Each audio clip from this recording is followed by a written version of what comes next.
조선 500년을 통틀어 가장 오래 왕좌에 앉았던 영조, 52년이라는 긴 세월 동안 나라를 다스렸지만 그의 곁에 있던 사람들은 하루하루가 전쟁이었습니다. 왕비는 차 한 잔 따르다 손을 떨었고 신하들은 한 글자 잘못 읽었다가 곤장을 맞았죠. 심지어 아들은 아버지의 급한 성격을 견디지 못하고 결국 뒤주 속에서 생을 마감했거든요. 성군으로 칭송받는 왕의 그림자 뒤편에는 그가 평생 고치지 못한 치명적인 결함이 있었습니다. 오늘은 영조의 급한 성격이 조선 왕실에 어떤 파장을 일으켰는지 그 이야기를 풀어보겠습니다. 영조가 왕이 되기 전부터 주변 사람들은 이미 알고 있었습니다. 연인군 시절 궁궐뜰에서 대화하던 중 마음에 안 드는 말 한마디에 벼루를 집어던진 적이 있거든요. 형 경종이 즉위하고 왕세제가 된 후에도 이런 모습은 변하지 않았죠. 주변에서는 세제의 성격이 급하시다는 말이 돌았고 이 소문은 경종의 귀에까지 들어갔습니다. 왕위에 오른 초기에는 영조도 나름 노력했습니다. 자신의 급한 성격을 억누르려 애썼죠. 하지만 국정을 운영하면서 쌓이는 압박과 타고난 성격이 부딪히자 오히려 더 폭발적으로 변해갔거든요. 신하들은 아침에 출근할 때마다 오늘은 전하 기분이 어떠실까 전전긍긍했습니다. 첫 번째 왕비 정성왕후 서씨는 남편의 이런 성격을 가장 가까이에서 견뎌야 했던 사람입니다. 어느 날 아침 영조가 급하게 옷을 입다가 단추를 잘못 채운 걸 보고 왕비가 조심스럽게 말했죠. 전하, 옷을 다시 여미시는 것이 어떠하신지요? 그런데 영조는 이 말에 버럭 화를 냈습니다. 과인이 옷도 제대로 못 입는다는 말이냐? 왕비가 황급히 그런 뜻이 아니옵니다 라고 했지만 영조는 이미 기분이 상한 채로 문을 박차고 나가버렸거든요. 식사 시간도 마찬가지였습니다. 왕비가 전하, 천천히 드시옵소서, 체하실까 염려됩니다 라고 말했다가 영조가 과인이 밥도 제대로 못 먹는다고 보는가 라며 상을 밀어버린 적이 있었죠. 그릇들이 바닥에 와르르 떨어져 깨지는 소리에 주변 궁녀들은 숨도 제대로 못 쉬었습니다. 왕비는 남편의 건강이 걱정되어 한 말이었는데 영조에게는 자신을 무시하는 말로 들렸던 겁니다. 가장 심각한 갈등은 사도세자 문제였습니다. 왕비가 몰래 세자를 감싸고 영조에게 세자가 아직 어리니 조금만 너그럽게 대해주시면 좋겠습니다 라고 말했다가 들통났거든요. 영조는 왕비까지 과인을 거역하는가 라며 며칠간 왕비와 말을 끊어버렸죠. 궁궐 전체가 얼어붙었고 대신들이 나서서 중재해야 겨우 풀렸습니다.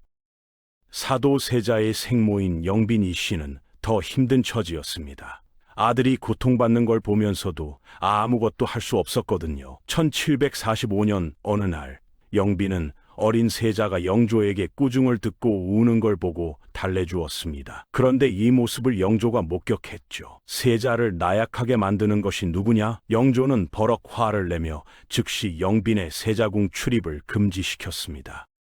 한 달 후에야 금지가 풀렸지만 영빈은 그 후로 세자 앞에서도 감정을 드러낼 수 없었습니다. 세자가 아무리 힘들어해도 영조 눈치를 보며 겉으로는 무심한 척해야 했거든요. 어느 날은 영빈이 혼자 세자 걱정에 눈물을 흘리고 있는데 갑자기 영조가 들어왔죠. 왜 우는가? 영빈이 그저 바람이 차서 그렇습니다 라고 둘러댔지만 영조는 세자 때문에 우는 것이 분명하다. 세자를 그리 약하게 키우고 싶은가? 라며 또 질책했습니다.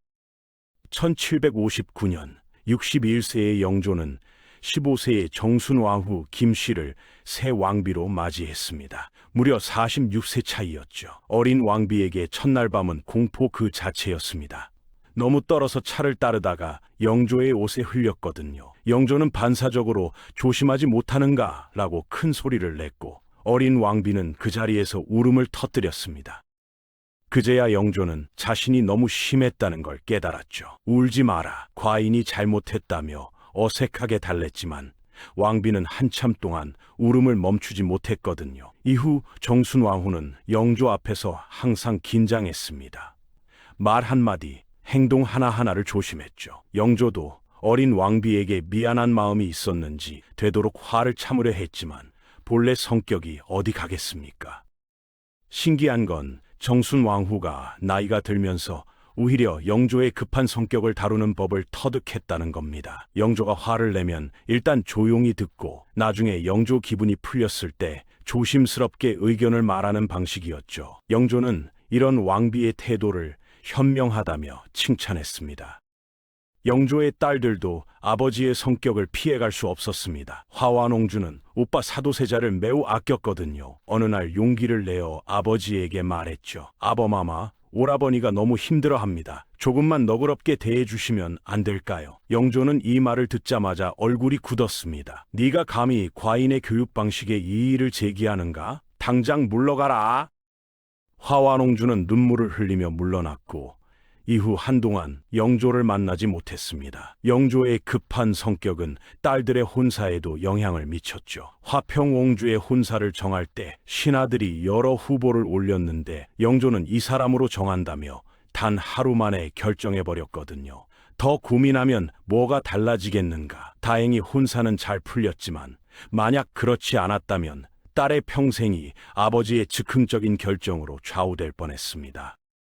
신하들은 영조의 급한 성격에 가장 직접적인 피해를 입었습니다.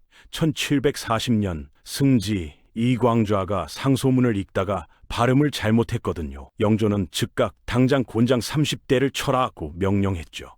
신하들이 전하, 작은 실수일 뿐입니다 라며 만류했지만 영조는 과인의 명을 거역하려는가 라며 더욱 화를 냈습니다. 결국 이광좌는 그 자리에서 곤장을 맞았고 한 달간 출사하지 못했죠. 더 심각한 사건은 1752년에 벌어졌습니다. 호조판서 홍봉환이 재정보고 중 숫자를 잘못 말했는데 영조는 숫자 하나 제대로 기억 못하는 자가 무슨 판서냐라며 즉석에서 파직시켰거든요. 홍봉환은 당시 가장 유능한 재정 전문가였고 그의 파직으로 국가 재정 업무가 한동안 혼란에 빠졌습니다. 신하들이 복직을 청했지만 영조는 석 달간 일을 거부했죠. 영조실록에는 영조가 화가 나면 손에 잡히는 물건을 집어던졌다는 기록이 수십 차례 나옵니다. 1745년 어느 날 대신들과 정책회의를 하던 영조는 의견 충돌로 격분하여 용상 옆 탁자 위에 찻잔과 붓을 모두 바닥에 내던졌거든요. 도자기가 산산조각 나는 소리에 신하들은 고개를 조아린 채 숨도 제대로 쉬지 못했습니다. 너희들은 과인을 무시하는가? 모두 물러가라. 그날 조회는 그렇게 끝났죠. 어느 겨울날에는 신하가 올린 상소문의 내용이 마음에 들지 않자 상소문을 찢어 눈 내리는 창밖으로 집어던졌습니다. 이런 헛소리는 눈과 함께 녹아 없어져야 한다. 찢긴 상소문 조각들이 눈발에 흩날리는 모습을 본 신하들은 입을 다물 수밖에 없었거든요. 영조의 급한 성격은 밤낮을 가리지 않았습니다. 어느 한밤중 영조는 갑자기 사도세자가 공부를 제대로 하고 있는지 궁금해졌거든요. 시간은 이미 자정이 넘어 있었지만 영조는 당장 세자를 불러들이라고 명령했습니다. 잠에서 깬 세자는 급히 옷을 입고 아버지 앞에 섰죠. 사서를 암송해보라. 세자는 졸린 상태에서 더듬거렸고 영조는 제대로 공부를 안 했구나 라며 질책했습니다. 결국 세자는 새벽까지 영조 앞에서 책을 읽어야 했죠. 또 다른 밤에는 영조가 갑자기 꿈이 이상했다며 정성왕후를 깨웠습니다. 잠에서 깬 왕비는 졸린 눈으로 영조의 꿈 이야기를 들어야 했거든요. 한참을 이야기하던 영조는 그럼 이제 주무시오 라며 다시 잠들었고 왕비는 잠이 완전히 달아나 한참을 뒤척여야 했습니다. 궁녀들 사이에서는 밤에 전하가 부르시면 어떻게 해야 하나가 항상 화제였죠. 궁녀와 환관들도 영조의 급한 성격 때문에 고생했습니다. 어느 날 상궁이 영조에게 차를 올리다가 손이 떨려 조금 쏟았거든요. 영조는 조심성이 없구나 라며 즉시 벌을 내렸고 상궁은 한 달간 봉급을 받지 못했습니다. 그런데 며칠 후 영조는 그 상궁이 나이가 많아 손이 떨렸다는 걸 알게 되었죠. 영조는 직접 약을 가져다 주며 앞으로는 조심하라고 말했습니다. 환관들은 영조를 모시면서 항상 뛰어다녀야 했습니다. 이것 가져와라, 저것 가져와라. 영조가 즉각 명령을 내렸기 때문이죠. 한 환관은 전하를 모시면 하루에 궁궐을 10바퀴는 도는 것 같다고 푸념했다고 합니다. 수라간 상궁들의 고충도 컸거든요. 영조는 식사 시간이 정해져 있었는데 1분이라도 늦으면 화를 냈습니다. 한 번은 수라가 5분 늦게 나왔는데 영조는 5분이면 나라가 망할 수도 있다며 질책했죠. 하지만 음식 맛이 좋으면 즉시 상을 내렸습니다. 오늘 음식이 훌륭하다. 누가 만들었는가? 즉시 상을 내려라. 이런 극과 극의 반응에 수라간 사람들은 항상 긴장 상태였거든요. 영조의 급한 성격은 사람들을 쉽게 의심하는 경향으로도 나타났습니다. 1755년 나주 괴서 사건이 발생했죠. 나주에 영조를 비방하는 벽보가 붙은 사건이었는데 영조는 이를 듣자마자 영모다 반역자들을 색출하라며 즉각 대대적인 수사를 명령했습니다. 신하들이 단순 벽보일 수 있으니 신중히 조사하자고 했지만 영조는 느긋하게 조사하다가 영모가 커지면 어쩔 것인가라며 급하게 밀어붙였거든요. 결과적으로 무고한 사람들까지 연루되어 고문받았고 실제 범인은 미천한 신분의 불만 세력이었을 뿐 영모와는 무관했습니다. 하지만 이미 여러 사람이 죽거나 유배를 갔죠. 나중에 영조는 이를 후회했지만 당시에는 급한 성격 때문에 사건을 객관적으로 판단하지 못했습니다.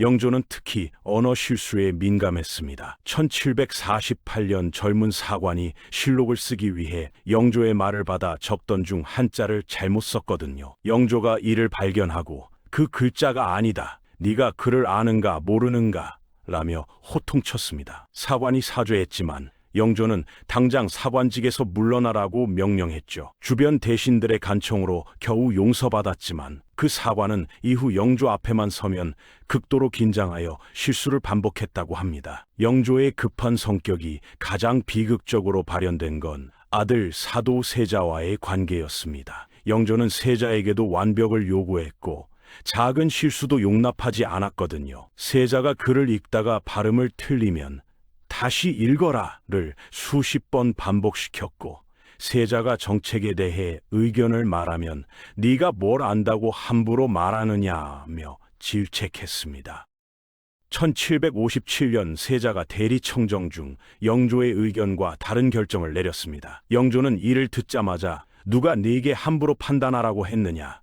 과인에게 먼저 물어봤어야 한다며 호통쳤죠. 세자는 아버마마의 뜻을 따르려 했을 뿐입니다 라고 했지만 영조는 논리적 모순을 따지지 않고 일방적으로 질책했습니다. 이런 일이 반복되면서 세자는 점점 심리적으로 위축되었고 영조는 세자의 위축된 모습을 보며 왜 그리 기운이 없느냐, 세자답지 못하다며 또다시 질책하는 악순환이 이어졌거든요. 세자가 옷을 제대로 입지 못하면 즉각 화를 냈고 조금이라도 늦게 나타나면 시간 개념이 없구나 라며 질책했습니다. 흥미롭게도 영조는 손자 정조에게는 상대적으로 너그러운 모습을 보였습니다. 어느 날 어린 정조가 글을 읽다가 실수했거든요. 영조는 순간 인상을 찌푸렸지만 곧 다시 한번 읽어보라고 비교적 부드럽게 말했습니다. 주변 신하들은 놀랐죠. 세자 때는 즉각 질책했는데 손자에게는 다른 태도를 보인 겁니다.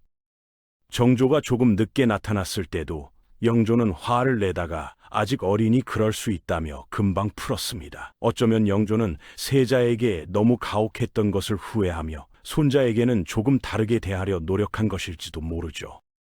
영조는 갑자기 산책을 나가고 싶어질 때가 있었습니다. 그럴 때면 즉시 산책을 나간다고 선언하고 일어섰거든요. 신하들이 전하, 아직 회의가 끝나지 않았는데 라고 말하면 영조는 회의는 나중에 하면 된다. 지금 날씨가 좋지 않은가? 라며 이미 걸어가고 있었습니다. 한 번은 한겨울에 갑자기 눈 구경을 하고 싶다며 궁궐 정원으로 나갔죠. 추운 날씨에 신하들도 따라 나가야 했고 모두 떨면서 영조를 모셨습니다. 70대가 된 영조도 여전히 급한 성격을 보였습니다. 1770년 80세가 된 영조는 어느 날 대신들에게 과인이 늙어서 정사를 제대로 보지 못한다고 생각하는가? 라고 물었거든요. 대신들이 전하께서는 여전히 밝으십니다 라고 답했지만 영조는 거짓말하지 마라. 너희가 과인을 무시한다는 것을 안다며 갑자기 화를 냈습니다.